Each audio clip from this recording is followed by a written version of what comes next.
بسم اللہ الرحمن الرحیم۔ فہم دین کورس کے 8ویں سبق کے اندر ہم حضور علیہ الصلاۃ والسلام، انبیاء علیہم الصلاۃ والسلام کے بارے میں چند ایک عقائد پڑھتے ہیں سوالاً جواباً۔ پہلا سوال یہ ہے کہ کیا کوئی آدمی عبادت اور ریاضت کے ذریعے نبی بن سکتا ہے؟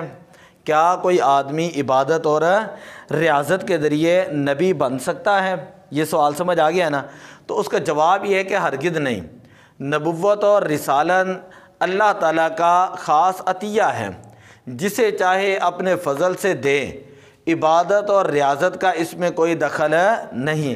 قرآن پاک کے اندر ہے اللہ یجتبی، اللہ تعالیٰ اپنے بندوں میں سے جسے چاہتا ہے رسالت کے لیے چن لیتا ہے۔ سمجھے، اللہ تعالیٰ اپنے خاص فضل، کرم، رحمت کی برکت سے جو ہے وہ نبی بناتا ہے۔ نبی عبادت اور ریاضت کی وجہ سے کوئی بندہ کہے نا کہ عبادت کر کر کے نبی بن جاتا ہے، تو کبھی نہیں بن سکتا۔ ولی کی ساری زندگی جو ہے وہ ایک نبی کی ایک سانس کے برابر بھی نہیں ہو سکتی۔ ایک ولی کی ساری زندگی کی عبادت جو ہے ایک نبی کی ایک سانس کے برابر بھی نہیں ہو سکتی۔ یہ ہمارا عقیدہ ہے کہ عبادت کے ذریعے کوئی بندہ نبی نہیں بنتا، نبی وہی بنتا ہے جس کو اللہ نبی بناتا ہے۔ پہلا سوال۔ دوسرا سوال، کیا جن اور فرشتوں میں بھی نبی ہوتے ہیں؟ یعنی کیا جن نبی بن سکتا ہے؟ کیا فرشتہ نبی بن سکتا ہے؟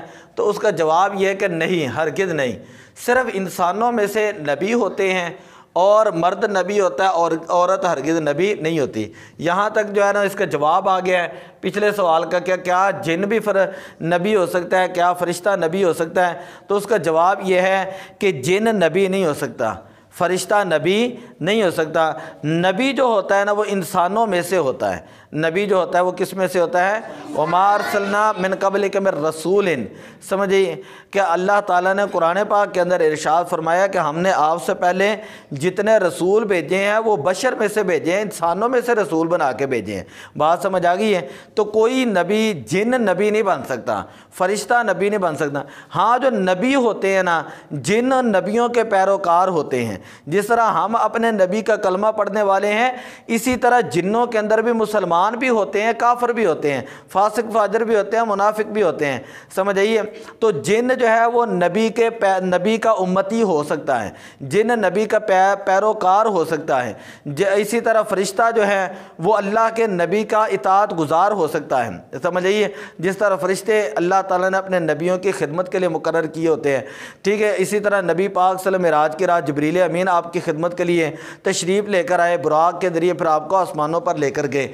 تو کوئی نبی جن نبی نہیں ہو سکتا، فرشتہ نبی نہیں ہو سکتا۔ قرآن پاک کی ایک سورت ہے سورہ جن، سمجھئے؟ سورہ جن، ٹھیک ہے۔ اس کا مطلب یہ ہے کہ کچھ جنات آئے اور انہوں نے قرآن سنا، اور سن کر جو ہے وہ روئے، اور انہوں نے پھر حضور علیہ السلام کی بارگاہ میں عرض کی کہ اے اللہ کے پیارے نبی، ہمیں کلمہ پڑھا کر اسلام کے اندر داخل کر لیں۔ یہ جو جن جو ہوتے ہیں نا، مسلمان جن جو ہوتے ہیں، یہ کسی کو تنگ نہیں کرتے۔ یہ جو گندے جن ہوتے ہیں، کافر جن ہوتے ہیں نا، یہ جو ہے لوگوں کو تنگ کرتے ہیں۔ کہتے ہیں نا فلاں کو جن چمڑ گئے۔ تو یہ جو فاسق فاجر قسم کے گندے جانور جو ہوتے ہیں نا جن، وہ تنگ کرتے ہیں۔ خیر، اسی طرح ایک سوال ہوتا ہے کہ کیا عورت نبی بن سکتی ہے؟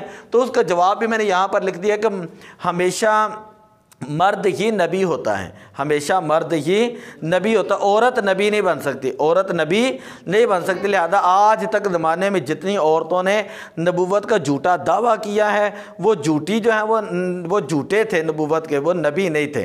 سمجھ آ گئی ہیں؟ نبی اکرم صلی اللہ علیہ وسلم نے بیان کیا کہ میرے بعد 30 کذاب آئیں گے، دجال آئیں گے، کلہم یزعم انہ نبی، ہر کوئی یہ کہے گا کہ میں نبی ہوں۔ آپ صلی اللہ علیہ وسلم نے فرمایا لا رسول بعدی، سمجھیے، ولا نبی بعدی، میرے بعد نہ کوئی نبی آئے گا، نہ ہی میرے بعد کوئی رسول آئے گا۔ تیسرا سوال یہ ہے کہ امتی کو کسی نبی سے افضل یا برابر بتانا کیسا ہے؟ امتی کو کسی نبی سے افضل یا برابر بتانا کیسا ہے؟ او بولو تو صحیح کوئی کہ امتی کو کسی نبی سے افضل یا برابر بتانا جواب یہ ہے کہ امتی کو کسی نبی سے افضل یا برابر بتانا کفر ہے۔